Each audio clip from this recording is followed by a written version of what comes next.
And welcome. This is the Investor Coaching Show. Paul Winkler.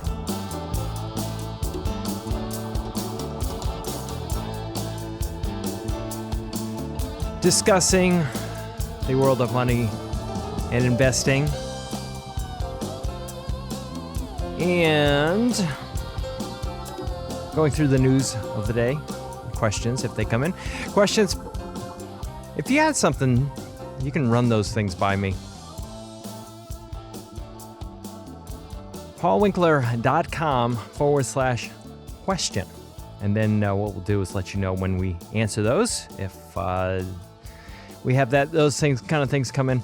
There are a couple of things that actually did come in. And I will be covering some of those as we go through.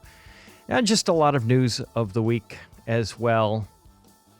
You know, you've probably been noticing the news about, oil prices. It's interesting because we've talked a little bit about how energy prices in some cases have gone up. For electricity, of course, you've been seeing energy prices at the pump coming down. Wall Street Journal actually covered that this week, talking about how America has lost its oil buffer. Is one of the articles from the Wall Street Journal talking about the U.S. has been drawing from the Strategic Petroleum Reserve at a rapid pace this year. Talked about that last week before, something like that a little bit. I had mentioned that, but they're saying, and then the Journal ended up having an article on it this past week, as U.S. Energy Information Administration said Wednesday that the Strategic Petroleum Reserve declined by nearly 7 million barrels, and leaving it at roughly 427 million barrels. So there's a lot more out there, but they've been drawing it down to some extent. Energy Department on Monday said that it released roughly 155 million barrels of crude oil since President Biden authorized a draw of up to 180 million barrels. In order to get the price down, and I'm sure that there are people out there with all kind of conjecture as to why, but I won't get into that. But this is something that has been happening, and it's just one of those things that you go, okay, so what is affecting corporate prices? Just prices of running companies, and that's going to be one big thing is energy costs. But there are a lot of factors. You could look at that and say, if we get energy prices down, then that will affect things in a positive way. It just really depends on a whole lot of factors. What drives stock prices is really, not only purchasing, it's you look at prices from a standpoint of input costs, digital to chips, those types of things. That has had an impact on corporate supply chain issues have had pricing inputs. Inflation has had an impact, and companies often what we do is we own stocks. Why? To protect us against inflation. Well, what's inflation? Prices going up, and so we own equities for that reason. And it's one of the things I often point out to people. Just because you have an inflation protection in equities doesn't mean that when you have inflation that stocks will always go up. A lot of times they'll go down in the short run. And for many years, I've said that just simply because that what can happen is if you have inflation, that people don't want to raise their costs right away, and because they don't know necessarily if other competitors are going to do the same. And if they do raise their expenses or raise their costs or raise what they charge for their things that they sell, whether it be their services or their products or anything like that, and their competitors don't raise, then they can lose market share, and that can be a big problem. So, that has been one of the things that we've seen is maybe companies taking a little bit of a hit on profit margin in the short run for that.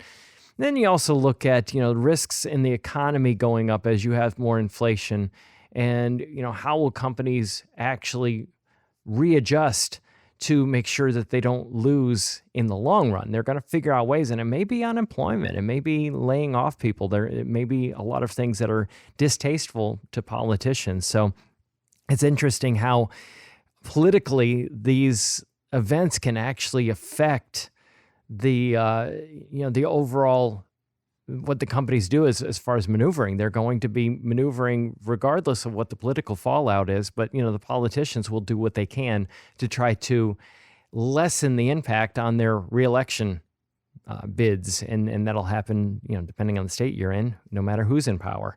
But that's just been something interesting. The other thing that's interesting this week, I think, is looking at mortgage rates and how this is affecting home sellers. If you look at the interest rates, of course, with the increases in interest rates, now, we look at the interest rates and go, they're talking about a little bit over 4 for the Fed rate. And as I've said in previous shows, it was 20 back in 1980. So you had much, much higher interest rates in the past, but that's actually been driving people toward adjustable mortgages. That was one of the things, I think it was last week in one of the financial publications, how there has been an increase in adjustable mortgages. And it's funny because a lot of those things, I remember those products coming out when interest rates were really high in the 1980s. In the 1980s, people were looking at it and going, I'm not going to go and lock in a 30-year mortgage at these really high interest rates. And you had it above 10%. You think it's bad now. Look at it back then. So as a result, people adjusted their own behavior in order to still be able to buy homes. Well, what's been happening is in the short run, there's some of this movement toward adjustable rate mortgages where you have a much, much lower initial interest rate and it can increase as time goes on, because that gives the lender some flexibility as to what to charge in the future. But what's going on right now is that there are homeowners that are balking at actually selling their homes. Journal said this: homeowners with mortgage rates are balking at the prospect of selling their homes to borrow at much higher rates for their next homes, development that could limit the supply of houses for sale for years to come. Now, saying that the housing inventory has risen from record lows earlier this year, but what's happening is homes are sitting on the market longer. And that's one of the things that people are sitting there going, well, you might have to actually drop your price on the home. And not only because people aren't necessarily buying as fast, but they're not selling their old homes. So your demand for moving from one place to another is actually much more limited. But the number of newly listed homes in the 4 weeks ended September 11th fell 19% year over year. And people are looking at it, they're going, man, I have this 2%, 2.5% mortgage or whatever they have locked in. It's hard to go and say, hey, hey, honey, let's sell our home. And this mortgage that we borrowed money for 30 years at 2.5%, let's jump over to this new mortgage at 6%. That's not terribly palatable. So people are just saying, let's just sit here. And you got to wonder, what will people do? Will they start to add on to existing homes? Will they make their existing home someplace that they might want to stay a little bit longer? And they're actually calling this golden handcuffs of mortgage rates. One person is calling it that. That harkens back to when you look at these programs that different companies have for keeping their executives in place. They'll set up these deferred comp programs and they'll set up investment programs such that if the executive leaves, then they're hit with a penalty for leaving or they lose the money altogether. So they call it golden handcuffs. And that's what's happening. People are kind of stuck in place and they're kind of like, gosh, what do you do? And, if we look back in the 1980s, it took a while before people warmed up to other ways of doing things like balloon notes, where you go and borrow money, maybe for 5 years. And in 5 years, you got to pay a balloon rate or a large sum of money. And you're not going to necessarily have that. You probably won't have a fraction of that money saved up to pay off the mortgage. But you're hoping like heck that in 5 years that the interest rates are lower. But people didn't warm up to that stuff right away. It took them a while to go, yeah, okay, we got to do this. We have really no choice in the matter. And, adjustable rate mortgages, you're sitting there going, yeah, I can get a low interest rate for a couple of years, but I may be looking at a nosebleed rate, down the road, unless we sell. And some people did do that just simply because they moved from one house to another. They say, I'm only going to be here for X number of years and I'm going to move on. So why not do adjustable rate mortgages and know that 5 years down the road, I'm not going to be living in the same place, and I just go do an adjustable in the next place that I move to. But it is interesting to see how this is impacting the housing market. And this is something that I've said in videos over the years. Many years I've been doing videos. People talk about, how do you invest? What do you do? And some people go, I don't trust the markets as far as I can throw them. I remember actually talking to some fairly wealthy people in the music industry. Years ago, I was out in California and I was having conversations with various people that I had met out there, well-known artists, and just saying, what do you do? Out of curiosity, because I was out of where I work here in Middle Tennessee, and I was out there and just asking what they did out of curiosity. And a lot of them, they didn't do anything other than real estate. And I go, there are some real risks that you don't necessarily recognize in that. For example, people can leave, they can move, they can change their location. Companies can move out an area. You can reduce the demand for property in those areas. You can have interest rate increases. And they didn't really get how interest rate increases would actually affect property values. But now I think people are kind of getting it, because all of a sudden now people are locked. They don't want to move from these low interest rates to these high interest rate mortgages. So what they end up doing is staying put longer. That actually decreases the demand for properties. So people don't move around as much. Some people that were inclined to go and buy a piece of property decide that they're not going to buy it. They're going to rent for longer. They're going to cohabitate with more other people. You get a lot of younger people do that. They'll have, 8 friends in a house. And it's like a frat house. And they don't go out and buy a place because, number one, it doesn't make sense to split up and end up with separate homes that all cost a whole lot more because, well, gosh, I hate putting up with somebody to clean out the sink or, they mess up the living room or whatever, but I'll put up with that versus going and having to buy my own place, especially with mortgage rates so high. So people are putting off that. They're renting longer. And there are a lot of things that people do to just adjust to these situations. But all in all, what it can do is really reduce the demand for real estate for purchase. And when you reduce the demand, you reduce prices and properties sit on the market for longer. So that's kind of what we're seeing right now. And it's just interesting that people are kind of getting the idea that maybe these, and real estate goes through longer cycles a lot of times than the market does, the stock market does. And just got to see where it goes. But, as far as investing, I always tell people real estate's just another asset category. It's another asset class. When I own stocks, I've got lots of exposure to real estate, but I don't want to concentrate on any one asset category. Yeah, for 10 years, tech stocks did better than anything else in the 1990s, but it didn't mean I want to go and focus my efforts there. Yeah, for a decade in the 1970s, international did better than anything else. And there are periods of time the U.S. does better than anything else. But you don't get hooked on any one asset category because when things change, they change fairly rapidly.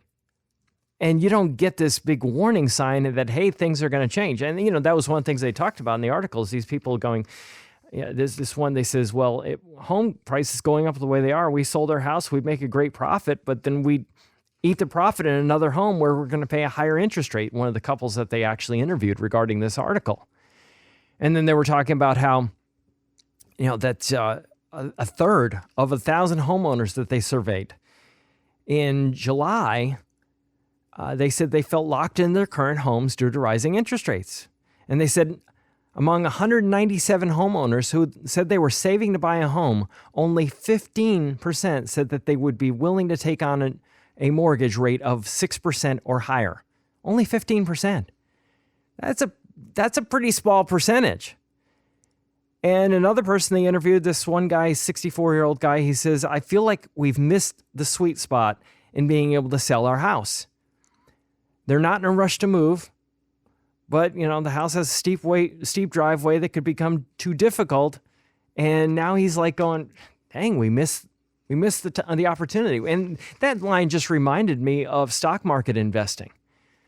As a lot of times we sit on the sideline and we go, you know what? When things start to look better, that's when I'll invest. And then all of a sudden the market goes up so rapidly You look back at history, and moves up in the market can happen so fast, literally in just days, that it comes in, you don't even know that it's going to happen. You don't expect it. And you're sitting on the sidelines going, wow, I wish I hadn't sat here and waited. That's the problem with market timing. You got to be right twice. You got to be right when you get in. You got to be right when you get out. And, some people will get out and go, they'll pat themselves on the back. Man, I did a really good job. I nailed this one. And then all of a sudden the market goes up and that they've missed it. And, there are many stories of people that timed the market downturns, got them exactly right, but then didn't get back in on time. And it's a challenge. And that's why I don't try to do it. It's just a futile challenge, in my humble opinion. Paul Winkler, you're listening to the Investor Coaching Show. And, the couple questions, I'll handle those that have come up during the course of the week. And I'll be back right after this on Super Talk 99.7.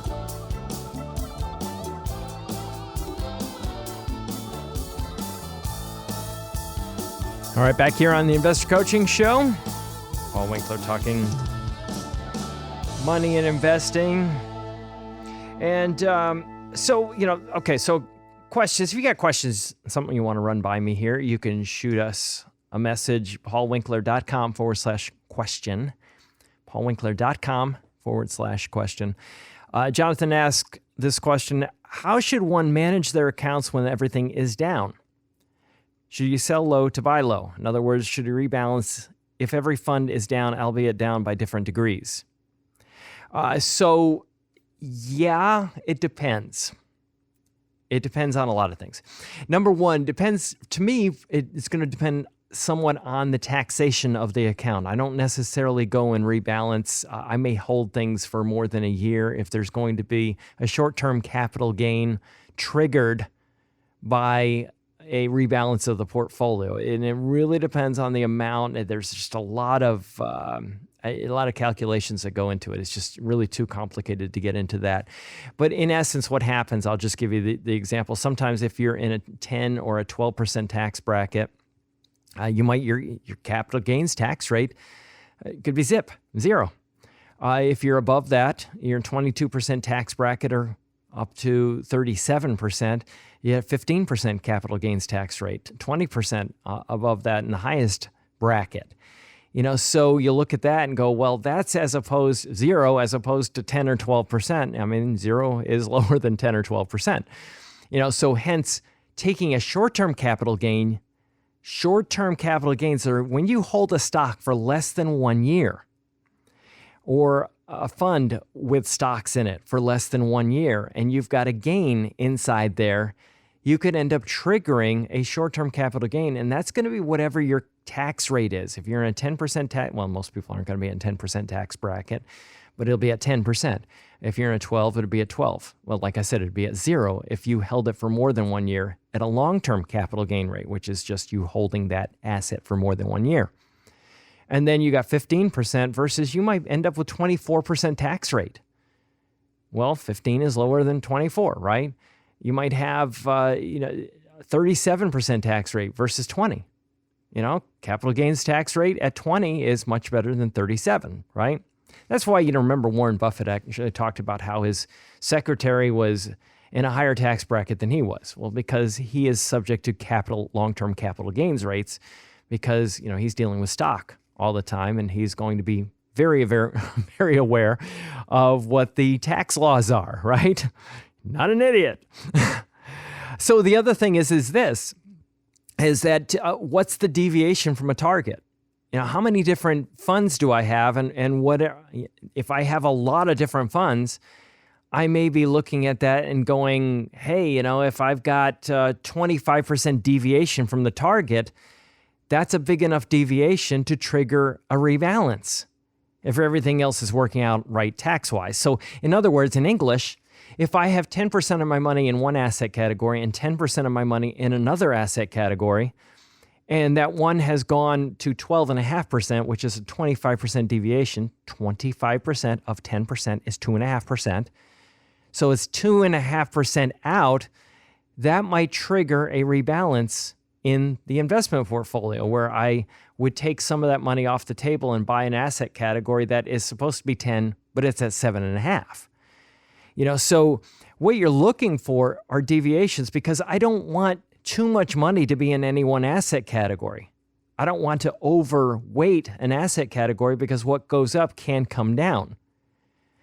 Now, what'll happen is, a lot of times, if you're looking at these things moving around, like, in many asset categories right now, indexes are further down in asset categories that shouldn't be down as much, because they're more growth oriented and because they're capitalization weighted.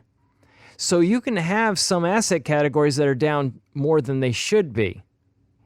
So what happens with an index fund, it's, when you're buying an index fund, you're basically saying, I don't want a stock pick or market time. And unfortunately, a lot of times index funds are used to stock pick and market time. But let's say if you're doing this, where you're not engaging in that process, you might have greater similar price movement than you really wanted to have in those areas of the market. So, one of the things that you just look at is saying it's down. Is it down? Everything's down equally. And that's kind of what triggered me even saying that, is he's saying that, a lot of, everything is down, and some things are down more than they should be this year. Some index funds, like value, I look at value index funds and they're too growthy, like International Value. I think that I was looking at like a Vanguard fund and noticing it was down like 20%, where International Value was down, the asset category. If you're looking at funds that are in the bottom price to book, bottom 20%, I'm getting nerdy right here, but I want you to understand that so often people ask me about indexing, and I go, I'm not a big fan of indexing in small companies. I'm not a big fan of indexing in value. And that's the reason, is because you can have too similar price movement in those things. But yeah, the short answer is yeah, absolutely. I'm going to rebalance, if even things are they're both down, but if they're down in dissimilar amounts, and the deviation is big enough, and the tax treatment isn't an issue, like in qualified plans, yeah, you might do that.